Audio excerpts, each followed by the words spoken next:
ಪ್ರದೇಶದಲ್ಲಿ ಎಟಿಎಸ್ ಮತ್ತು IB mega operation ಅನ್ನು ನಡೆಸ್ತಾ ಇದೆ. ಉತ್ತರ ಪ್ರದೇಶದಲ್ಲೂ ಕೂಡ ಹೈ ಅಲರ್ಟ್ ಆಗಿದೆ. ಉತ್ತರ ಪ್ರದೇಶದಲ್ಲಿ 18 ಶಂಕಿತರ ಮೇಲೆ ಹದ್ದಿನ ಕಣ್ಣಿಡಲಾಗಿದೆ. ಶಂಕಿತೆ ಶಾಹೀನ್ಗೂ ಉತ್ತರ ಪ್ರದೇಶದ ಲಖನೌಗೂ ಲಿಂಕ್ ಇರುವಂತಹ ವಿಚಾರ ಬೆಳಕಿಗೆ ಬಂದಿದ್ದು, ಖಂಡಾರಿ ಬಜಾರ್ ಪ್ರದೇಶದೊಂದಿಗೆ ಶಾಹೀನ್ಗೆ ನಿರಂತರವಾದಂತಹ ಸಂಪರ್ಕ ನಂಟಿತ್ತು. 18 ಶಂಕಿತ ಉಗ್ರರ ಮೇಲೆ ನಿಗಾ ಇಟ್ಟು ಗುಪ್ತಚರ ಇಲಾಖೆ ಇದೀಗ ತನಿಖೆಯನ್ನು ನಡೆಸ್ತಾ ಇದೆ. ಹದ್ದಿನ ಕಣ್ಣಿಟ್ಟಿರುವಂತಹದ್ದು ಉತ್ತರ ಪ್ರದೇಶದಲ್ಲಿ ಎಟಿಎಸ್ ಮತ್ತು ಐಬಿ ಇದೀಗ ಮೆಗಾ ಆಪರೇಷನ್ಗೆ ಇಳಿದಿದ್ದು 18 ಶಂಕಿತರ ಮೇಲೆ ಹದ್ದಿನ ಕಣ್ಣಿಡಲಾಗಿದೆ. ಅವರ ಚಲನವಲನಗಳ ಮೇಲೆ ಹದ್ದಿನ ಕಣ್ಣಿಡಲಾಗಿದೆ. ಜೊತೆಗೆ ಅವರು ಯಾರ್ಯಾರ ಸಂಪರ್ಕದಲ್ಲಿದ್ದರು, ಜೊತೆಗೆ ಯಾರ್ಯಾರಿಗೆ ಕಾಲ್ ಮಾಡ್ತಾ ಇದ್ರು, ಎಲ್ಲೆಲ್ಲಿ ತೆರಳುತ್ತಾ ಇದ್ರು, ದಿನಚರಿ ಹೇಗಿತ್ತು ಅವರದು, ಎಲ್ಲದರ ಬಗ್ಗೆ ಕೂಡ ಮಾಹಿತಿಯನ್ನು ಪಡ್ಕೊಳ್ತಾ ಇದೆ. ಶಂಕಿತೆ ಶಾಹೀನ್ಗೂ ಕೂಡ ಉತ್ತರ ಪ್ರದೇಶದ ಲಖನೌಗೂ ಲಿಂಕ್ ಇರುವಂತಹ ವಿಚಾರ ಬೆಳಕಿಗೆ ಬಂದ ಬೆನ್ನಲ್ಲೇ ಖಂಡಾರಿ ಬಜಾರ್ ಪ್ರದೇಶದೊಂದಿಗೆ ಶಾಹೀನ್ಗೆ ಹೆಚ್ಚಿನ ಒಡನಾಟಗಳಿತ್ತು. ಆ ಖಂಡಾರಿ ಬಜಾರ್ನಲ್ಲಿ ಆಕೆ ಯಾರನ್ನ ಸಂಪರ್ಕ ಮಾಡ್ತಾ ಇದ್ಲು ಅನ್ನೋದ್ರ ಬಗ್ಗೆ ಕೂಡ ಕಣ್ಣಿಡಲಾಗಿದೆ. ಇನ್ನು ಯುಪಿ ಜೈಲುಗಳಿಂದ ಬಿಡುಗಡೆ ಆದವರ ಮೇಲೂ ಕೂಡ ಹೆಚ್ಚಿನ ನಿಗಾ ಇಡುತ್ತಿದ್ದು 24 ಗಂಟೆಗಳ ಕಾಲ ಚಲನವಲನವನ್ನ ಗಮನಿಸ್ತಾ ಇದೆ ತನಿಖಾ ತಂಡ.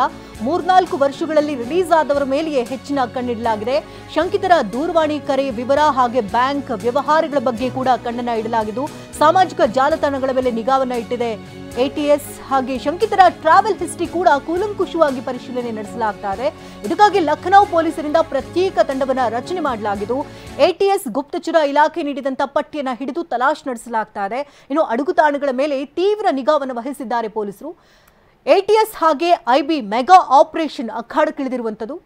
18 ಶಂಕಿತರ ಮೇಲೆ ಪ್ರಾಥಮಿಕವಾಗಿ ಹದ್ದಿನ ಕಣ್ಣನ್ನ ಇಟ್ಟಿದ್ದು, ಯುಪಿ ಜೈಲುಗಳಿಂದ ಯಾರೆಲ್ಲ ಬಿಡುಗಡೆಯಾಗಿದ್ದಾರೋ ಅವರ ಮೇಲೆ ಹೆಚ್ಚಿನ ನಿಗಾವನ್ನು ವಹಿಸಿದ್ದಾರೆ. 24 ಗಂಟೆಗಳ ಕಾಲ ಅವರ ಮೇಲೆ ಚಲನವಲನಗಳ ಬಗ್ಗೆ ತನಿಖಾ ತಂಡ ಗಮನಿಸ್ತಾ ಇದೆ. ಅಂದರೆ ಕಳೆದ 3-4 ವರ್ಷಗಳಲ್ಲಿ ಯಾರೆಲ್ಲ ರಿಲೀಸ್ ಆಗಿದ್ದಾರೋ ಅಂಥವ್ರ ಮೇಲೆ ಹೆಚ್ಚಿನ ಕಣ್ಣಿಡಲಾಗಿದೆ. ಇನ್ನು ದೆಹಲಿ ಸ್ಫೋಟವನ್ನ ಸೂಕ್ಷ್ಮವಾಗಿ ಗಮನಿಸ್ತಾ ಇದೆ ಅಮೆರಿಕ.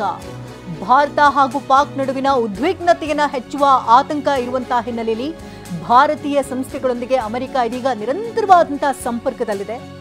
ದೆಹಲಿ ಸ್ಫೋಟವನ್ನ ಸೂಕ್ಷ್ಮವಾಗಿ ಗಮನಿಸ್ತಾ ಇದೆ ಅಮೆರಿಕ. ಕ್ಷಣದ ಮಾಹಿತಿಗಳನ್ನು ಕೂಡ ಅಮೆರಿಕ ಪಡ್ಕೊಳ್ತಾ ಇದೆ.